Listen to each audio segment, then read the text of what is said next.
All right, everyone. Welcome back to part 4 of our interview with Nadine McCombs Hansen. It's January 24th, 2017. This is John DeLynn. And we have had a great, fascinating conversation about Nadine, about her upbringing in the church, about her feminist and intellectual awakenings in the church, and her time sort of budding as a participant in dialogue in Sunstone, etc. And her going back to law school as a mother of 4, and all sorts of really cool things, including some analysis on the proclamation of the family and a brush with church discipline. So if you haven't listened to parts 1 through 3, they're very much worth checking out. And now, Nadine, I think it's time to talk about retiring to Utah. Right. Is that right? And what came Yes. next? Yes. So in 1998, my husband retired from Lockheed, and where he worked for all of his career. And we moved to Cedar City, Utah. And that was in the spring of 1998. And so we had to adjust to a little bit different lifestyle and different church environment. Yeah, Cedar City's different than Northern California, it turns out. Absolutely it is. And there are a lot of things I really love about Cedar City. I wish the winters weren't quite as long as they are. Living in Cedar City means sort of living in the heart of Mormon conservatism. Southern rural Utah is very conservative. So when we moved, we lived for a little while in a rental house, but then we built a house, and we were in a ward that was really a very nice ward. Had lots of people in it who were very well educated and who were really good people. Church was harder in Utah for me, however, because this wasn't the Bay Area. Yeah. You're not in Kansas anymore. Not in Kansas anymore. Or maybe I was in Kansas all of a sudden. I'm not sure. But I certainly wasn't in Cupertino anymore. And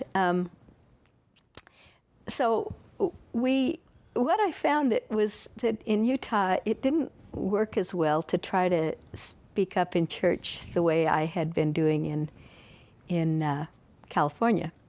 So you talked about that earlier, about how you would try and find creative ways Right, I'd think about the lesson in advance and then be able to speak up and talk about things in new ways that helped people think and expanded their ideas and gave them something else to think about. People were not ever hostile to my doing that in Utah, but it was just kind of like the comments went off into the ether and got lost. It didn't spark more conversation very much. So that part wasn't quite as much fun. And that must be hard, though, for so many years to have had it work one way, and then all of a sudden it stops and it doesn't work anymore. Yeah, it didn't. So church in Utah they still did lots of nice things. The people were good. We made friends. But church meetings per se were just not as much fun as they had been in California. Mm-hmm. It was a lower socioeconomic level, or was it? Well, probably not necessarily in my ward. In your ward in Cedar City? Yeah. Well, of course, in California, we had some people like Ray Norda, who had started Novell, yeah. So he was in your ward? Yeah. Oh, wow. Yeah. His wife was my visiting teacher for a while, actually. Cool. She was really an interesting person, a good person, yeah. And we had other people who were involved in, Silicon Valley startup businesses and things like that. And but anyway, in Cedar City, it was a little less interesting in some ways. But that isn't so much what led to our decline of church attendance as some other things that happened. The most significant of which was what's called the Knight Initiative, or Proposition 22 in California. Pete Knight was a legislator in California. And earlier I talked about the fact that Mormons in California had been urged to write letters to their legislators to try to get the legislature in California to ban same-sex marriage, to limit marriage to a man and a woman. That never succeeded in the California legislature. But California has a robust initiative process. And so you can get most anything on the ballot you want in California. And so this one California legislator led this drive to put a law on the ballot. This would have been like a statute. This is not a constitutional amendment in the state, just a regular law. And it limited marriage to the union of a man and a woman. Now, by this time, California all but had same-sex marriage in the form of, I think they called them domestic partnerships. In some states they called them civil unions, but I think California did call them domestic partnerships. And domestic partnerships granted to same-sex couples basically all the rights of marriage, but it wasn't called marriage. So the Knight Initiative made it onto the ballot in the year 2000. So it was going to be voted on in November. And what started happening was I started hearing stories about Mormons being urged to raise money and to raise awareness. And I got a call one day from a reporter. Over the years, I had kind of cultivated some relationships with reporters. It's not that I was in the news all the time, but people knew that, some reporters knew that they could call me and I'd kind of give them the straight scoop for background information. Occasionally I'd get quoted. So I got this call one day, and it was from somebody I didn't know. But she was wondering if I could find out, she had the donation sheets from the Secretary of State. And she wondered if there was any way that I could find out if it was Mormons who were donating the money. Well, sounds familiar. Yeah. Sounds like your exchange with Sonia Johnson in the ERA. Exactly. I had done a dry run on the ERA when Mormons in California were funding a group that was fighting ratification of the ERA in Virginia, which I talked about earlier. And so I said, well, I can't really, I'm not going to be able to tell you about anything except for the people that I know of, that I have information about. But she sent me a list, and there were some names in this, I think there were some names in my stake and in a neighboring stake where I had a friend. And then I had these Mormon email lists that where there were people who I thought might be helpful. Because again, we didn't really have social media yet, but we did have email lists. So I put out the word, and a number of people sent me stake directories. And so I was kind of able to verify that in the areas where I could find information, the lion's share of the money was coming from Mormons. We also know that I think the church directly donated money to a similar ballot proposition in Alaska at that time. And then they had also raised money in Hawaii. So I talked to this reporter, and I gave her the information I had, but that was about all I could do. But I was pretty upset about what they were doing. This was a major expansion, really, in my view, of what had gone on in Hawaii. And we don't really know how much of the money that went to Prop 22 came from Mormons, but I suspect that it was a majority of the money, as we later found in Prop 8.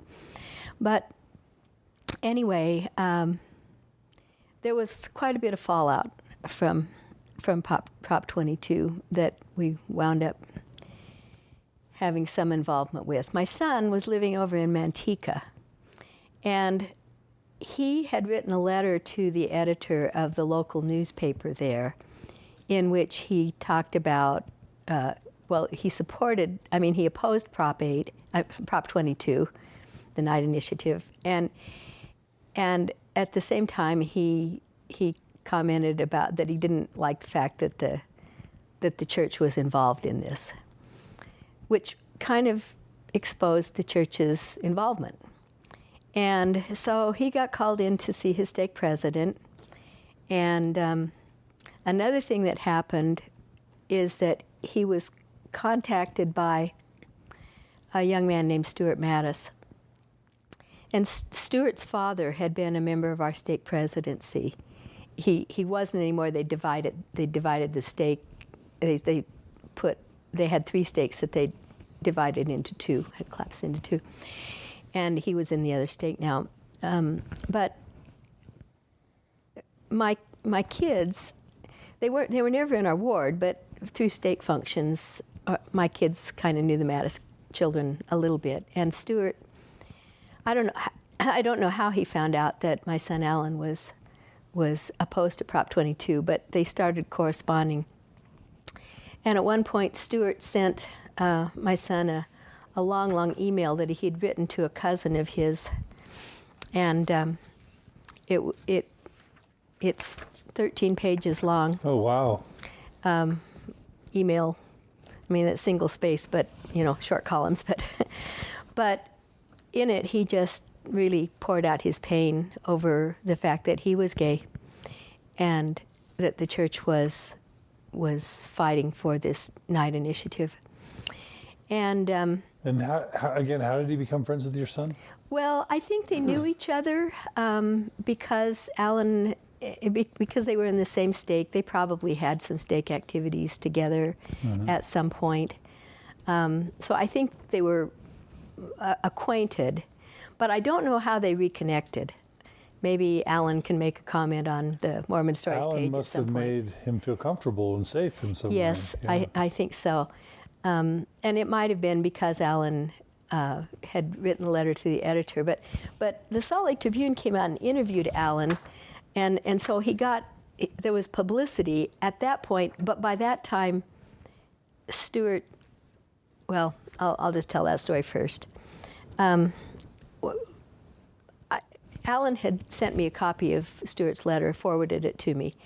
So I knew that Stuart was really in a lot of pain.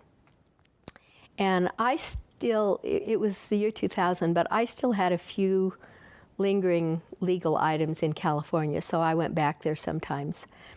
And on one of my trips back, I stopped I was at a motel, and I checked my email, and I saw this story that a young Mormon man had committed suicide, and I feared that it was Stuart, and it turned out that it was. And Stuart had gone over to a chapel where Jeffrey Holland was going to be meeting with the missionaries that morning. It was a chapel over in Los Altos, which would not have been his ward or stake, but he went over there and pinned a note to his shirt, a "Do Not Resuscitate" note, and shot himself. And the missionaries that morning went over to set up the meeting for their meeting with Elder Holland, and found Stuart's body there. And so I was in California when it happened. And that is reported in this article in the Salt Lake Tribune. So the article didn't lead to Alan and Stuart's reconnection in any way. But anyway, I was there. I attended Stuart's funeral, and it was just really, really tragic that the church just makes gay people feel like they're worse than nothing. I've just read so many stories from gay people who just get to the point where death seems better than life. And there's no place for them. They're expected to live a life of celibacy, or they'll be excommunicated from the church, or they leave the church. And they can't have a life with a meaningful relationship with somebody they love. And this is for people who grow up in a church that puts all its emphasis on family formation, that's the way to happiness, that's the way to have a good life, and then that's denied to them. And people say, well, it's the same for people who aren't married. They're expected to be celibate too. Well, that's true, but they're not only allowed, but encouraged to date, encouraged to form relationships, encouraged to think of a future with a spouse, and to form lifelong commitments. And that's just not there for gay people. So after Prop 22, I have to say that my feelings about being in church really faded a lot. And it was a lot harder for me to go to church. I don't know if it would have been different if I'd stayed in the Bay Area. I probably, since I wasn't in California, I didn't really have any involvement in Prop 22 other than to watch what was going on and to see the fallout, which was really very horrendous and very painful. So it was at that point really that I kind of backed off of my church activity. And I didn't never go, but I didn't go as much as I went before. And we in 2005, we moved. Again, we sold our house, our first house that we owned in Cedar City, and moved out while we were building a new house where we live now. So at that point, I changed wards. I was in a ward where I didn't know anybody, and so it was just easy to not go. But I kept up my involvement with the alternative Mormon community, so I continued to participate in Sunstone and read the Independent Forum publications and participate there. One year I did a Pillars of My Faith talk. I'm not sure what year I did. I have it here. I'm not sure what year it was. 2001. And so since then, we really didn't go to church, but I did keep up my... Merlin too? Yeah, we both kind of quit going at that point. And I think also part of it was when we moved, we knew we weren't going to be there permanently. We were only going to be there for a year or so till we got our house built, and it turned out it was a couple of years, but it also kind of wasn't worth the investment. And so we really didn't go very much. And then in 2007, we finished our house and moved to where we are now. And although we didn't go to church, I did, like, every time we moved, and we actually did 3 moves, and I always called up the ward clerk and told them where we were going to be, so they would forward our records. And so it was surprising to me that we didn't hear from people at church very much. In the first 2 places, I don't think we were ever even contacted by anybody to see if we wanted home teachers. I didn't have visiting teachers, home teachers. Nobody invited us to come to church. And I was just a little surprised at that, because sometimes I see people who leave the church and who they don't take their names off and they don't want to be contacted, and then they're very irritated that people come and bother them. But we didn't. Maybe you had an asterisk in your record. I don't know. That's a possibility. I hadn't really even thought of that. But yeah, maybe so. Good question. So So We don't get bugged. right. Well, I'm sure you don't. Yeah, Of course, we're very much left alone. I'm sure you are. So when we moved to where we are now, we did have people contact us. The Relief Society president contacted us, and we were assigned visiting teachers. Our ward is quite evidently not big on home teaching. We've had maybe a half dozen visits from home teachers in the 9 years or so we've been there.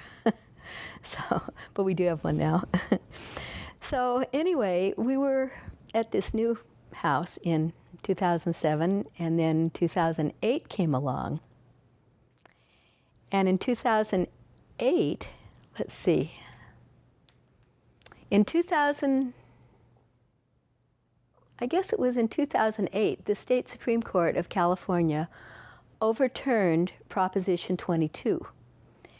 And they said that under the California Constitution, so it had nothing to do with federal Constitution, under the California Constitution, that law was unconstitutional.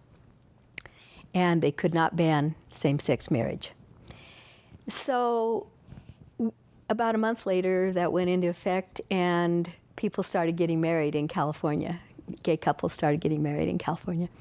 And so that, of course, raised the hackles of the religious right, and they organized and did signatures to put Proposition 8 on the ballot. Proposition 8 differed from Prop 22 because Proposition 8 was a state constitutional amendment. It required them to get like more signatures, I think, than just a law would. But they qualified it, they put it on the ballot, and so in November of 2008, the state of California voted on this. Well, by this time, I've been through looking at fundraising in Virginia for the ERA, and I'm aware. I know where this is going. Yeah, and I'm aware of the fact that the church was fundraising in Prop 22 in California, but now I have another tool, and I've got the internet, and it's easy to put up a website, and there's starting to be social media. I don't think Facebook was very old. I'm not even sure if I was on Facebook at the time. Do you remember when Facebook started? I remember signing up around 2009, 2010. Yeah, so, I don't think we had Facebook at that point, but because if we did, boy, would that have ever made a huge difference. But we still had some ways to contact other liberal Mormons, and so I thought, well, if we put up a website, we can ask people wherever they are to identify the Mormons in their area, and we can figure out how much the church is contributing to Proposition 8, how big their influence is.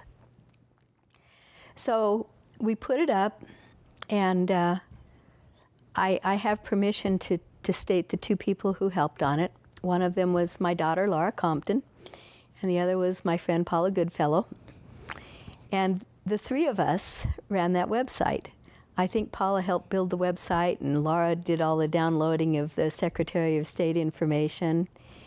And every night, I sat there at my computer, and I Googled names. And we had an email address where people could send us an email and tell us if they lived in a particular stake, if they saw people there who had contributed to Prop 8, they could tell us. Now, there were two lists of donors, and they came out kind of in different ways. One of the lists was for donors who contributed less than $1,000, and the other list was for people who contributed $1,000 or more. So it was just as much work to identify somebody who'd contributed $100 as it was to identify somebody who had contributed $25,000 or more in a few cases.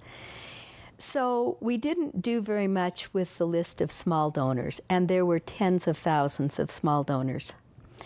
And so we concentrated mainly on the list of the the large donors.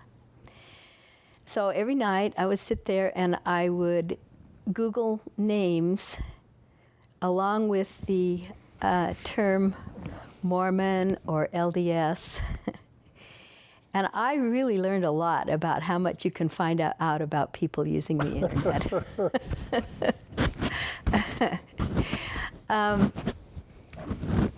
Sometimes people's names were in the news because maybe they had had a service project, and the church itself had been happy to publicize the service project, and there were names of people who were doing service.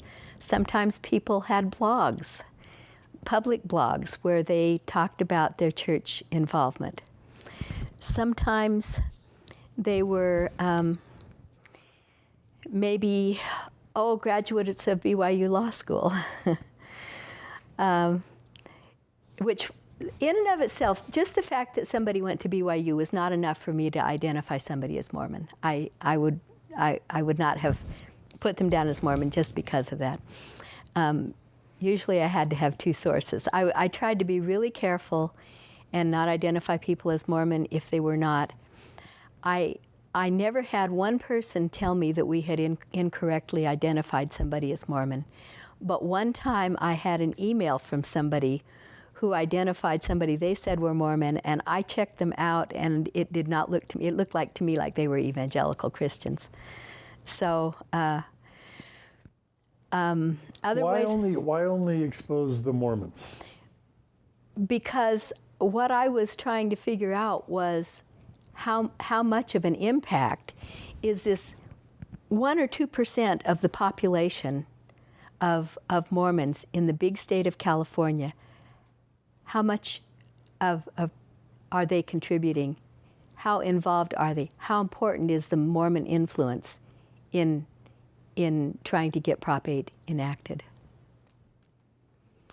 Other ways where I found people was like in obituaries, where it would talk about the funeral and it would name all the children. And, contributors to Romney were a clue. There were big lists online of people who had contributed to Romney's campaign. And again, just the fact that somebody contributed to Romney was not enough for me to identify someone as Mormon, but it was a clue. And then we had a lot of people who would send us an email and say, here are the people in my stake that have contributed. And in the end, I think there were in the large donors, I think that there was a total contribution of, I'm thinking it was maybe $32 million, and half of that was identified as Mormon money. And we know we did not find all of the donors. I would guess that at least 70% of the money that funded Proposition 8 came from Mormons. And these people's names ultimately got put on a website, right? Yes, that's what the website did. So. And didn't it even show their home? Well, okay. What we did with that was it would say where they were from, and it would have their whole name. But if we identified them as Mormon, our point wasn't to shame Mormons particularly. And so what we would do, if we identified them as a donor, we eliminated their last name and just put a last initial. So somebody could not look at our list and like search for a last name to find somebody to see if they were a donor. That was the best we could do to identify the Mormon money without and giving people as much privacy as we could give them. But these are public lists. Anybody can go to the Secretary of State and get that information. But I remember there being like a Google map where it showed push pins of where these people lived. Is that right? I think there may have been something like that, but that didn't have anything to do with us. Okay. We didn't do anything other than... Someone else did that. Yeah. So, and I don't think those lists were necessarily Mormon lists. I think those were people who were... Because ultimately people lost their jobs because they were outed as contributors, right? There like was some guy who was there like was the a guy. president of a film festival? Yeah, there was a and- guy over in the Sacramento area, but I don't really think our list had anything to do with that. People found out that he worked with gay people all the time in this community theater stuff that he was doing, and they just felt it was just a major betrayal. I don't think he was fired. I think he stepped down because he just had ruined the relationships with the people that he worked with all the time. Mm-hmm. So that was a pretty big deal, and in the end, Prop 8 won, but Prop 22 won with like 60% of the vote, and Prop 8 was in the low 50s. So public opinion had changed somewhat over that time. When I started this project, I thought that I might get excommunicated for it. But I never heard from the church, and maybe it was partly because I wasn't active anyway.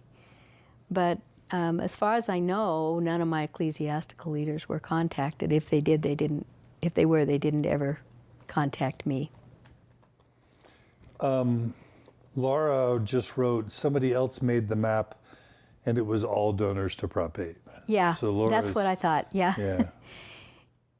You can find one of the last copies of the website. We don't have the website up anymore, but the Wayback Machine has it. Mm-hmm. So you can go there and see a number of different versions. And then there was another group also, Fred Karger's group. Yeah. That was Californians Against Hate. And he looked up some of the large donors and put their names up on a list. And he didn't hide last names. He just put everything up. But he concentrated mainly on the really big donors, people who were donating $25,000, $50,000, and that's my recollection anyway. And Prop 8 passed. It passed, but with a much smaller majority than Prop 22.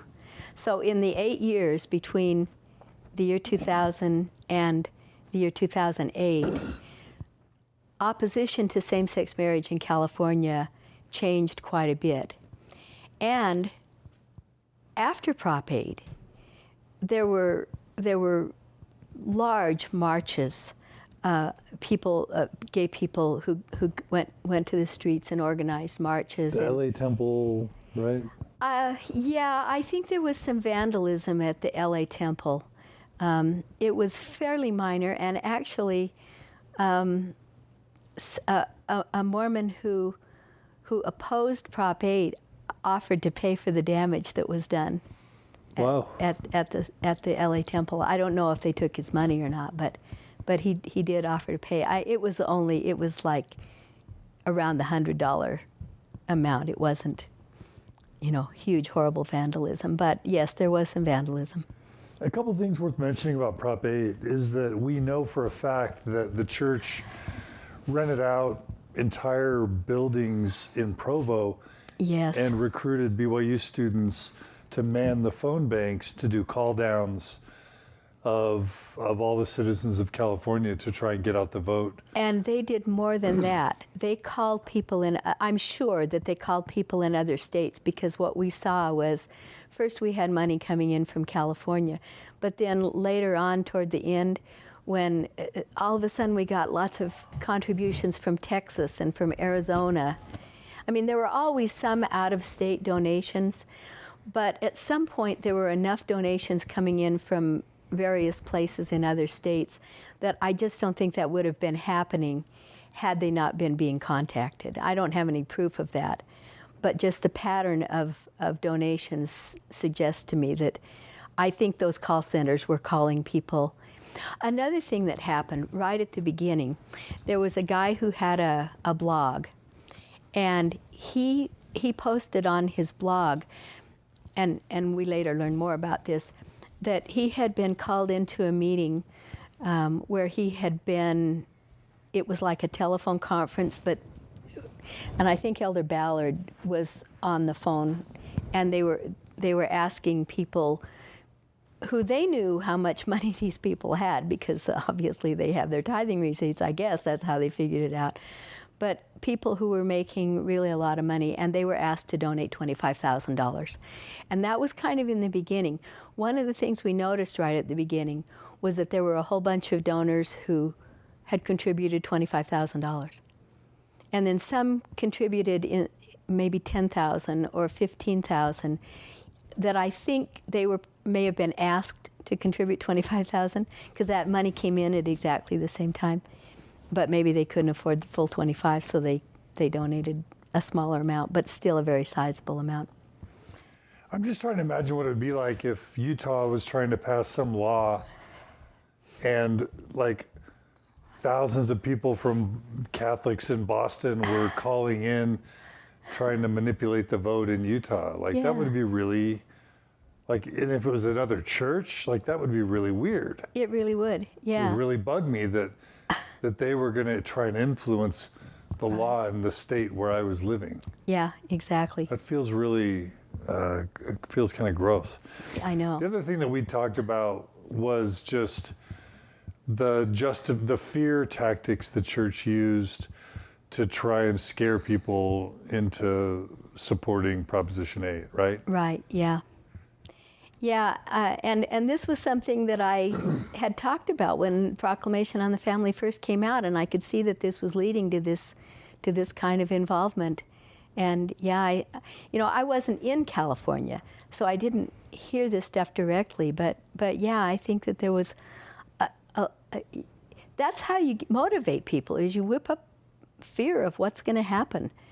And how does it protect the family to say that gay people can't get married? It doesn't affect what heterosexuals do in their marriages. And yet we're being told this is going to destroy the family. Including more people destroys the family? Right. So that was, if I hadn't already been inactive, that would have pretty much been the end for me of church activity. Really quickly, it's also worth noting that the church denied, right, having spent any money on Proposition 8. Yes, and that was false. And Fred Karger, well, for one thing, they didn't report they were supposed to file and report their in-kind contributions, and they didn't do it. And Fred Karger filed a complaint with the Fair Political Practices Commission. And they settled, they were fined. They were found to have done it, and they were fined, but it was settled, and they paid a fine, but it was a smaller fine than they might have been assessed otherwise. Laura wrote, the $25,000 is a donation cap that affects the way taxes are reported. She's just providing some filler info. Okay, I appreciate that. And I appreciate that because I don't think I realized that. There were people who donated like $50,000. So, in fact, there was a guy, and I think his last name was Allred. And I thought, surely this guy is a Mormon, but it turned out he was a Catholic. Yeah.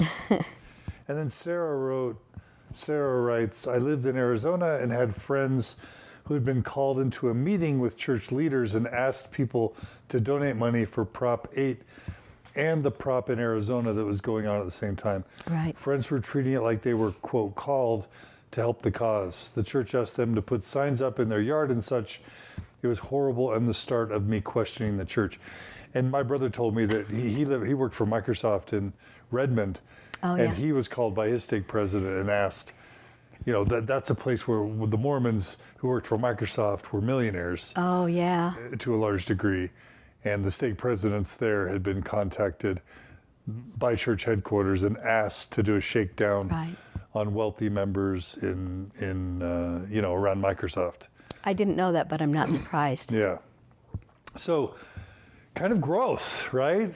Yeah. And so, counterproductive because it really tainted the church's image. Oh, it did.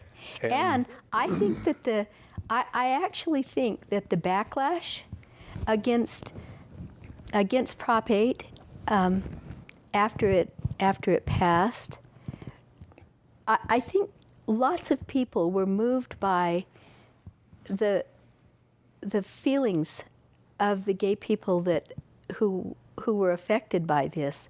I think it was a major contributor to public opinion changing. I think a lot of people in California had buyer's remorse on their votes. Yeah, for sure. And I think that it's one of the things I think it was a real turning point.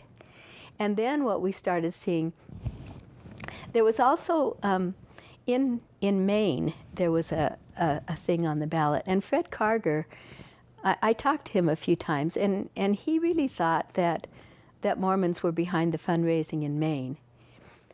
But I was never able to, I looked at their donor list. They were also online, and I was never really able to find any significant contributions by any Mormons there.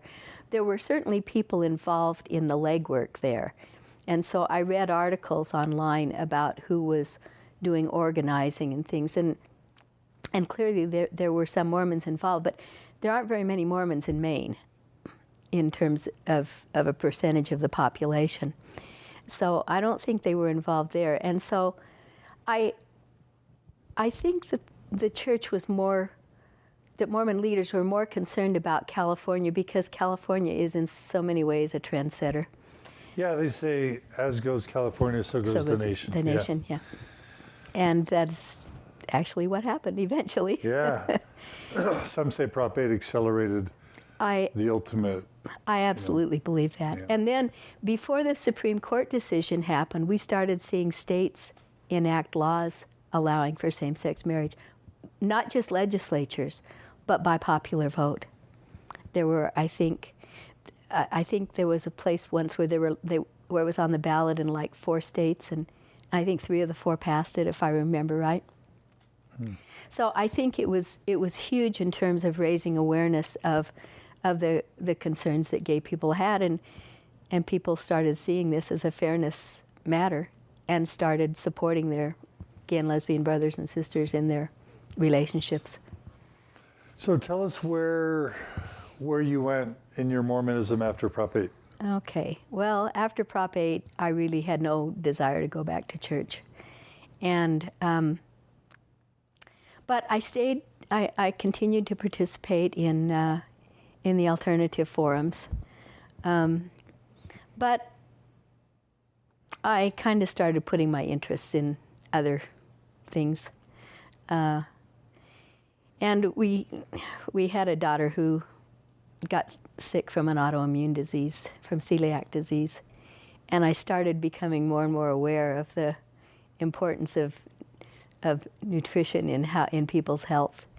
And I kind of I had to do a lot of research on her illness, and it made me aware of the broader picture of that. And I've always liked to do gardening and things like that. I've always kind of been interested in food. And I will credit the church with helping me to care about my body. I think as a child, learning about the word of wisdom, and we had a song in primary when I was little that they don't sing anymore, my body is a temple. There's another one that they kind of replaced it with, but it wasn't nearly as good as the one when I was a kid. My body is a temple, it needs the greatest care. It must be clean and wholesome to house my spirit there. And if I keep the temple, my body strong and clean, my mind must be as wholesome, although it can't be seen. And I used to sing that as a child, and it made me aware of the importance of taking care of ourselves. And so, as a kid, I never wanted to smoke or drink or do drugs. That was just the farthest thing from my mind. It was not something I was interested in doing at all. And I'm not interested now either. You haven't fallen into sin and darkness? No. Sometimes I think, well, maybe sometime I'll try tea, because there are a lot of health benefits to tea. But I still haven't even done that, actually. Talk about, really briefly, your involvement with the polygamists and Warren Jeffs. Okay. Well, back in, I think it was about 2008, I've been trained as a guardian ad litem, which that's a lawyer in Utah. It's a lawyer who represents children. And children are, most of the time, guardians ad litem work for the state, and they're representing children where the parents have abused or neglected the children. But Utah started a program for children to have a guardian ad litem in private divorces where they're real hostile and where the children need a voice in the court. And so I think it was in 2008, I was assigned a case where there was a child, an FLDS child.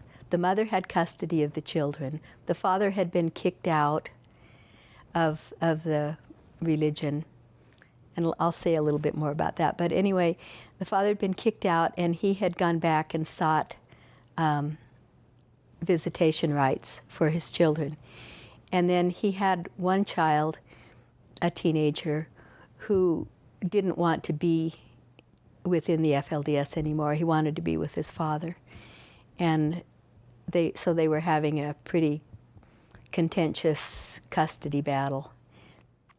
And I really liked this boy's mother, who was still in the FLDS. She was a really nice person, a really thoughtful person, somebody who cared about her children's education. Sometimes I think people sort of lump all the FLDS into one stereotype, when in fact they're individuals just like everyone else. And they have differing views. But I think I should maybe say a little bit for those who are not familiar with what's going on with the FLDS and just describe the situation there. Rulon Jeffs was the FLDS prophet back in the 90s. I think maybe he started in the 80s. And as he got older and more infirm, his son Warren sort of took over. And when Rulon eventually had a stroke, and Warren became his spokesman.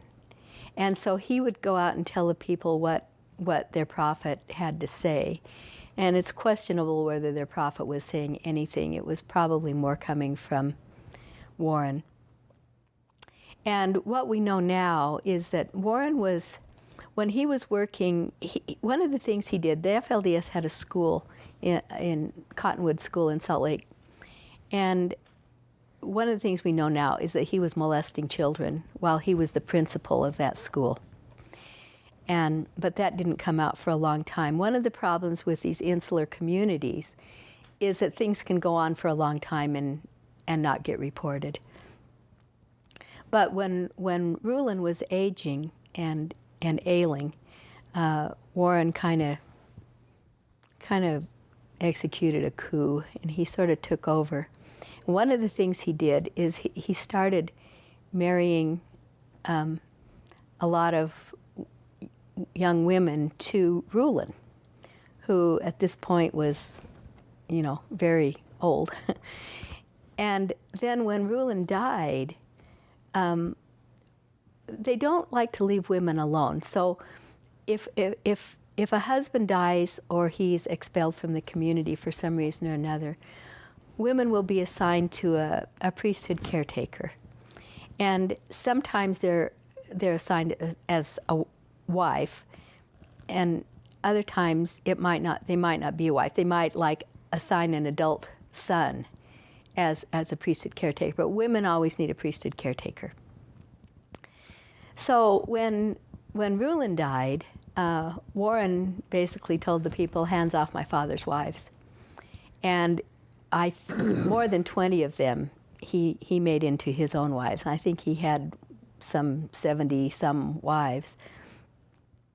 Meanwhile, even during Rulon's life, they bought a compound or a large property down in Texas, and they started moving people there. And in about, at some point, they figured out what Warren was doing, and he was on the FBI's most wanted list. But what Warren had done is he had taken a lot of young girls and made them his wives, underage girls. And he was ultimately prosecuted for 2. There were many more than 2, but he was ultimately prosecuted for 2. One of them was a 12-year-old, and he would have training sessions in his temple. He had a temple built down there in El Dorado, Texas. And in the temple, he would take his wives up in one of the rooms, and he would have training sessions for them on how to be heavenly wives, heavenly comfort wives, and how to please him. And he recorded these sessions. So ultimately... It was people having sex, right? Yeah, that's what it was about. And ultimately... With children, right? Yeah, it wasn't all children. Some of them were adults. But when Warren was on the run for a while, and he went out and he was dressed in Gentile clothes, and there are pictures of him going around the country, living the high life with a few of his favorite wives.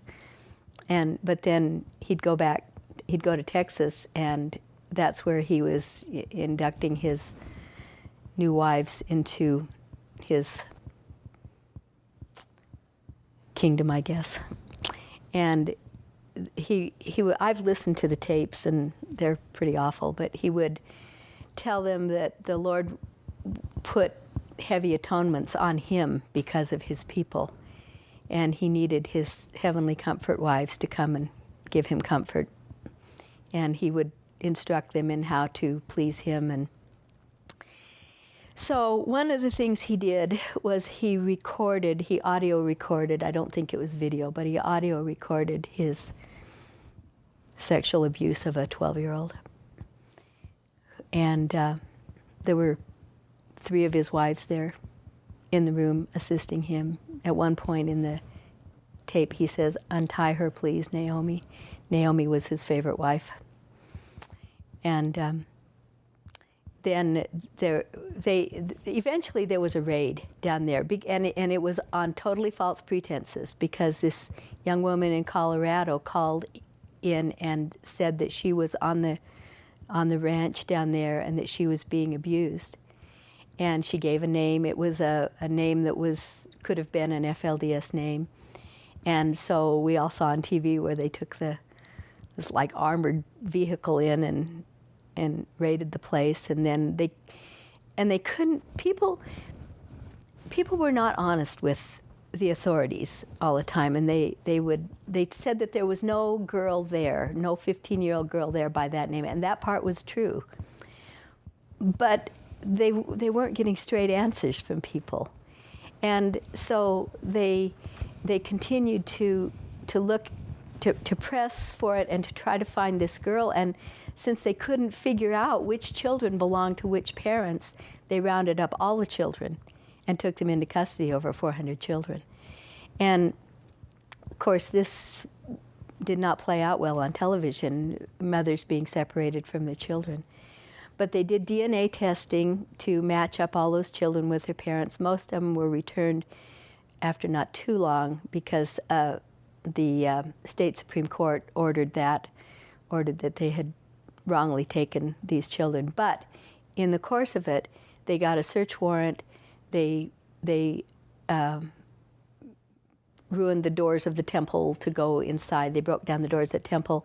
And when they went in there, they found a basement room that had all of these recordings of the underage marriages and everything that Warren was doing with people in the temple. So another thing that Warren did, in addition to his abuse of children, is he was kicking people out of the community who challenged his authority. And so he would excommunicate these men and send them away. Sometimes he would send them on repentance missions, but for most of them, there was nothing they could do to repent. And so they they lost their families, and the family would either be reassigned to another man, as like the wife would be assigned as another wife, or they would have a caretaker. Eventually, Warren ruled out all sexual relations. And I think it's been about, well, Warren was arrested in, I think, 2006. And I think it was in around 2011 when he said that people could no longer live as husband and wife. So the community is pretty dysfunctional now, and the people who are still in they believe that Warren is just being persecuted for his righteousness. And what role did you play? Okay, so that you're allowed to talk about? All right, so yeah, I can't say too much because obviously I represent children, but I had this one case where, and that was it wasn't actually my first involvement because I'd had another involvement before, but so I represented this child in this custody dispute between the mother and the father, and then later I had another case where the father had been kicked out and two of his wives had kept the children. So, but I can't really talk too much about that. But the other thing that I've done that I can maybe talk about a little bit more, they don't just kick out men. Sometimes they've kicked out women also. And when they kick them out, they will tell them that they need to leave their children to be with the priesthood. And that's kind of how they refer to their group. Because remember, when we talked about Wilford Woodruff, the revelation, as it's been reported, was that polygamy was to continue under the direction of the priesthood, even though the church was going to have to give it up. And so the polygamous groups tend to talk about their organization as a priesthood.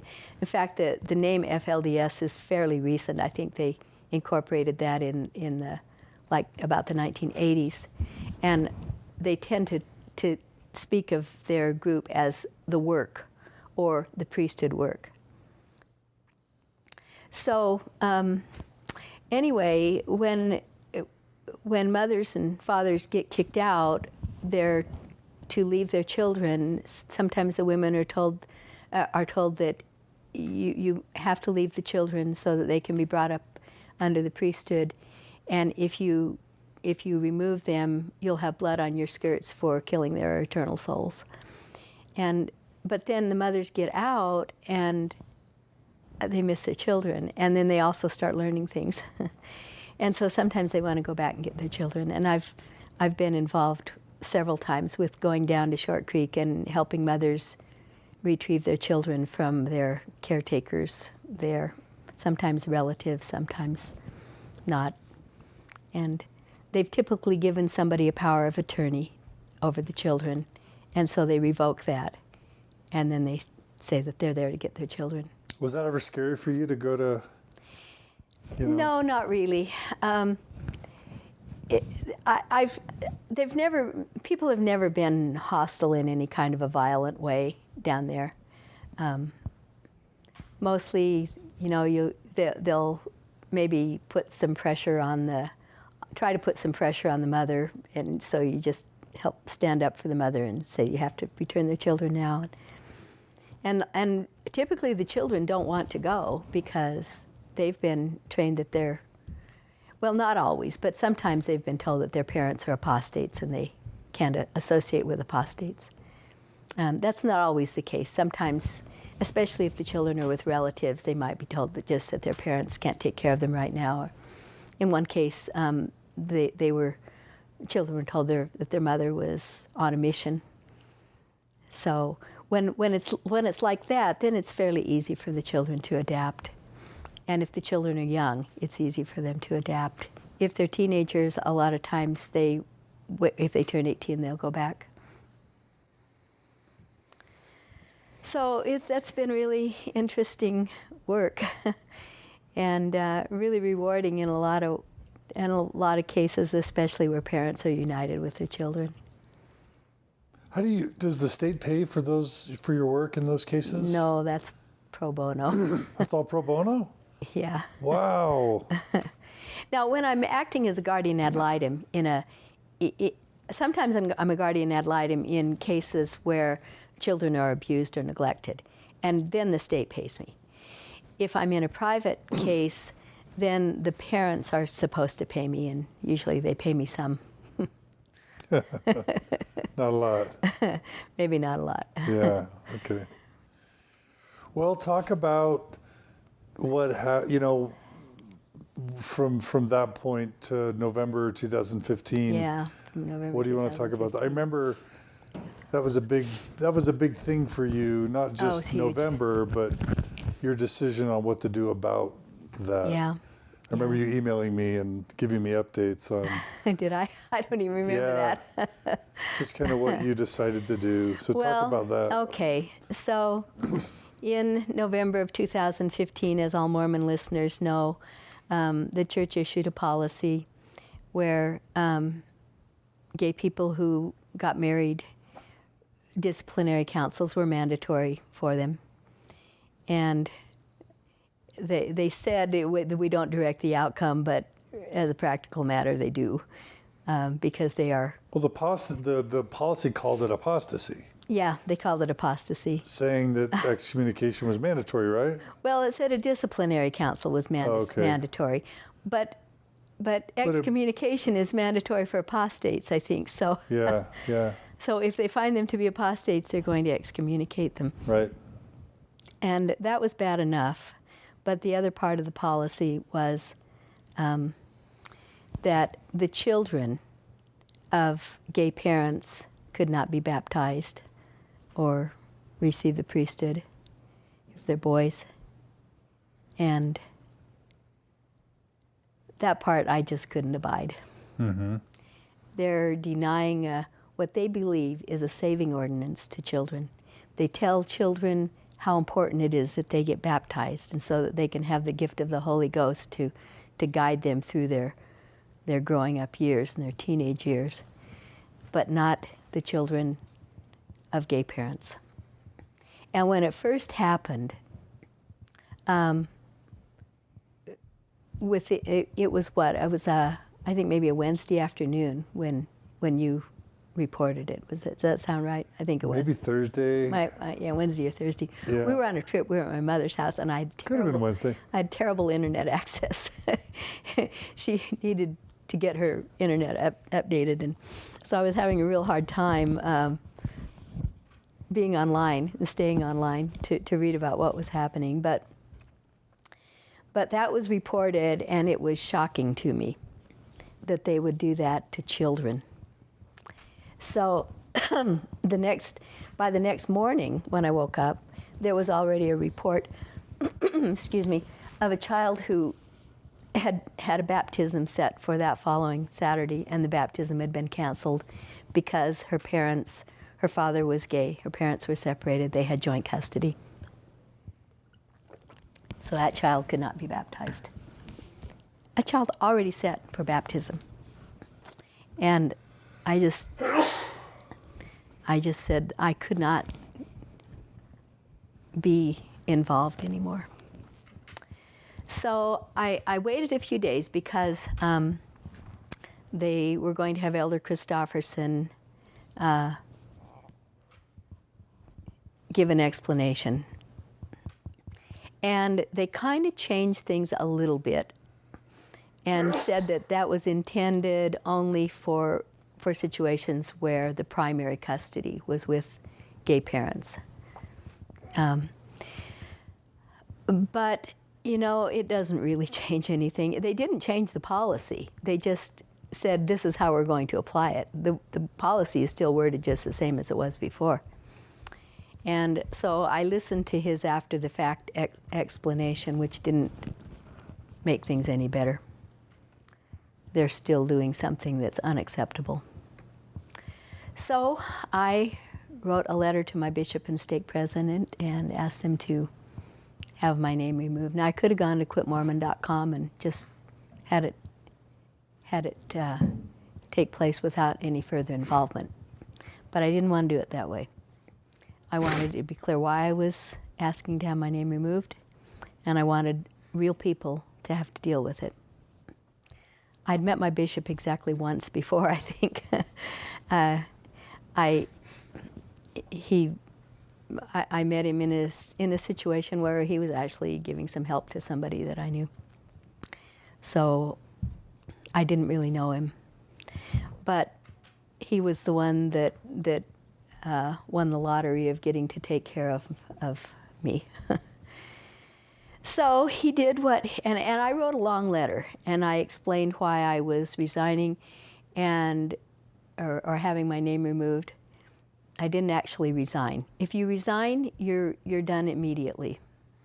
I didn't do that. I didn't say I'm resigning and it's effective immediately and don't contact me and all of that sort of thing. I asked that they remove my name. And I realized when I did that that would trigger a series of events, one of which would be contact from my bishop. And when I met with him, he came over and we talked. He's a really nice guy. He does a lot of good things for people. I know he does. And I don't think he's particularly homophobic, but he believes that the proclamation on the family is the word of the Lord, and that we need to follow it, and that the prophet has spoken. So we had a discussion for maybe an hour, and then he forwarded my paperwork on. He wanted to meet with me one more time, but a lot of things happened right then that made it impossible. We had a death in the family, and you know, when you do it this way, when you ask to have your name removed, they send you a letter that says that they've removed it, but you can change your mind within 30 days. I think he kind of was hoping that I would talk to him within the 30 days, but and I was willing to talk with him some more, but it would not have changed my mind. And that discussion never took place. So, but we're Facebook friends. We weren't before. Now we are. And was that hard for you? I mean, sounds like you stopped believing literally in the early 80s, right? In some ways, I did. And you were disappointed at the church starting in the early 70s. So that's like 40 years. 40 years of sadness and heartbreak. Most of my adult life. Well, but it wasn't always sadness and heartbreak, because there were lots of things that I liked about church.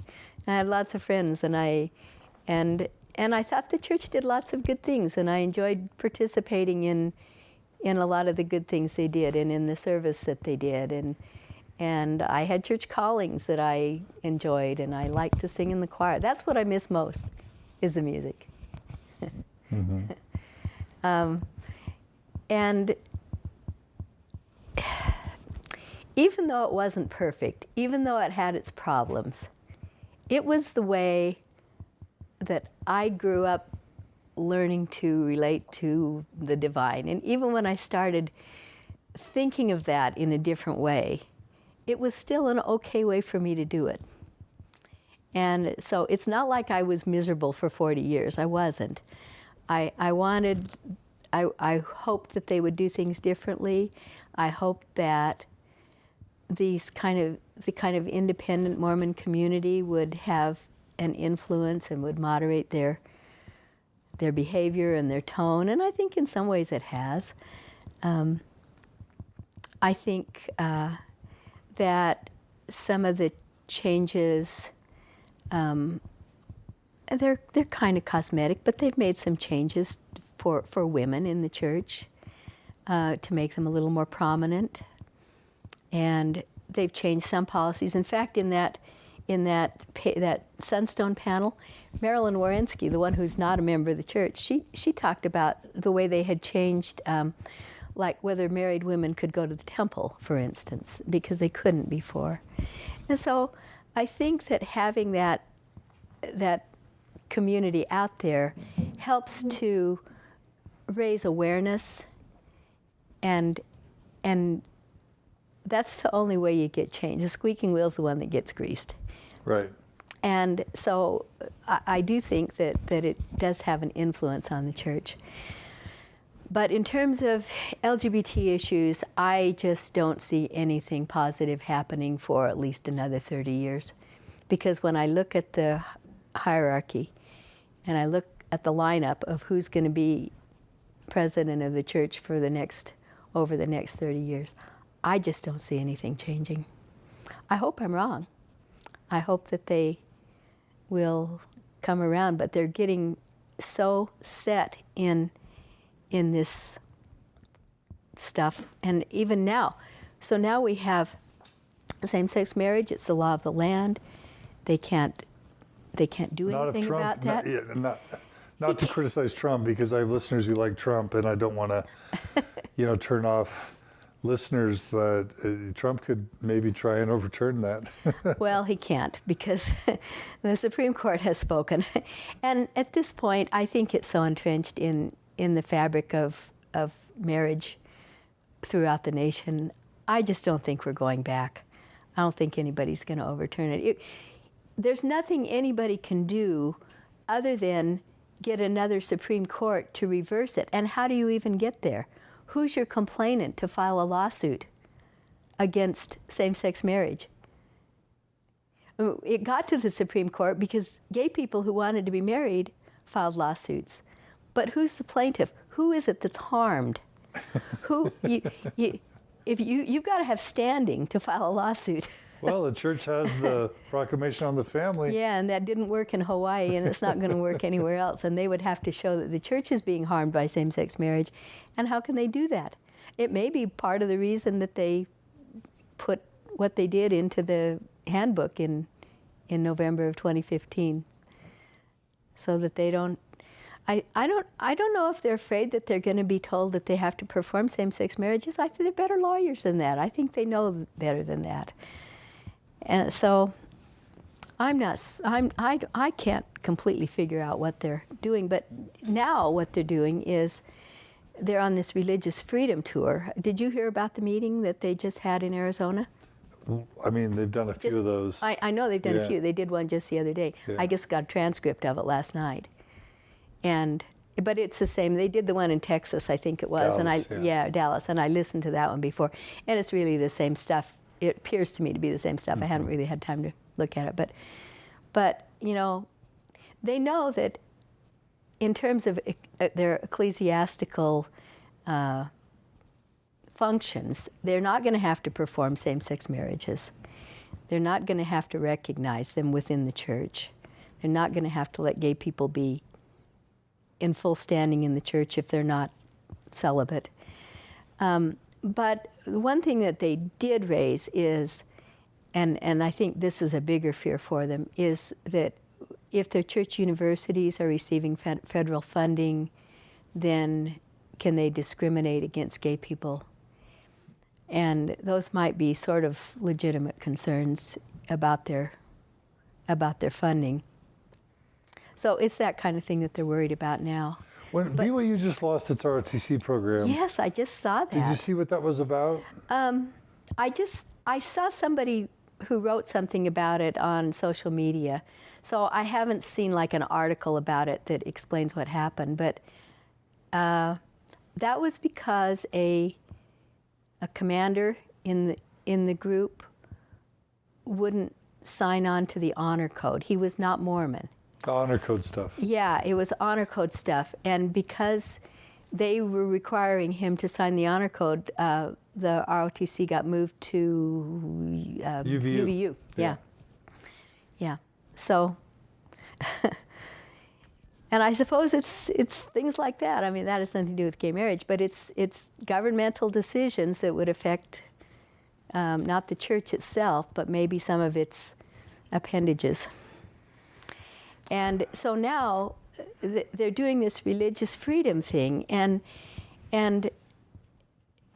I could see this problem right when they enacted the bill in the state of Utah, and under the term fairness for all. Because what that did is it said you can't discriminate against gay people unless you have a religious reason to do it, more or less. And that's what they're doing with this religious freedom thing, and it's kind of all over the country. And I think some kinds of those laws will get tossed out by the courts, but they're certainly still going to continue to fight gay people tooth and nail. Yeah. To the extent that they can. Well, I want to do one more brief segment where we just talk about the state of sort of progressive Mormonism and activism and stuff. Get your opinion on a few things. But as we close out this section on your life with the church, what do you want to say to close? Anything? Well, I would say this is where you ask people sort of their post-Mormon testimony, I guess. Yeah. Well, what I would say is really pretty simple. Live a decent life. Be a decent human being. Make the world a better place. And enjoy life. Are you happy? Yeah. Now that you're no longer a member? Yeah. For quite a few months afterward, when I would think about it, I'd still kind of tear up a little. But and it's not because I believe that the church is true in all of its aspects and now I'm alienated from it. It's that I had hopes that the church would get better, and it didn't. And I don't see it getting better in the foreseeable future. And it's suffering from it. I think, and not just our church, but Christianity in general. I think if you look at the statistics on millennials and how many of them are affiliated with a church, it's, I think, down in the 20%. It's a complete shift. It used to be 80%, and now it's 20%. We've done a complete flip. If churches can't be relevant to people's lives, they're not going to exist in another generation. And that's their problem to solve. They've got to figure out how to speak to a new generation, or they don't have a future. And the LDS Church appears to be doing better at holding on to its young people. I know Jana Reese published some statistics on her blog, and a much higher percentage of LDS young people are still holding on, but I just don't see that happening going forward if they can't address the needs of young people. And the gay issue is solved for them, for young people. They have gay friends. And they love their gay friends, and they don't want their gay friends discriminated against. So I can see which is the winning and losing side of that battle. And it isn't, and fundamentalist Christianity isn't on the winning side. And is it just as well then that the church be harmed and kind of slowly? Well, or do you wish there was a different outcome? Well, that's a good question. Churches are going to continue for some time to have an influence on society, and I would like it to be a good influence. And I don't think what they're doing about gay people is a good influence. I don't think what they're doing about women is a good influence either. But women's issues have kind of taken a back seat now because they're sort of on the back burner. But because so much of their effort now is going into whatever it is they think they can do to marginalize gay people, as far as I can tell. So, and I think that it's become a lot easier now for people to leave the church. And, I mean, it used to be that you couldn't resign. If you said you wanted to resign, they excommunicated you. And they didn't have any other mechanism for doing that until the Mary and Gwynn case in, where was it? I don't know, it was not a Mormon case, but people, she tried to resign from her church, and instead they spread the information about her immoral acts around, and she sued them and won a judgment. And that was what made it so that churches really had to let you leave if you wanted to leave. So,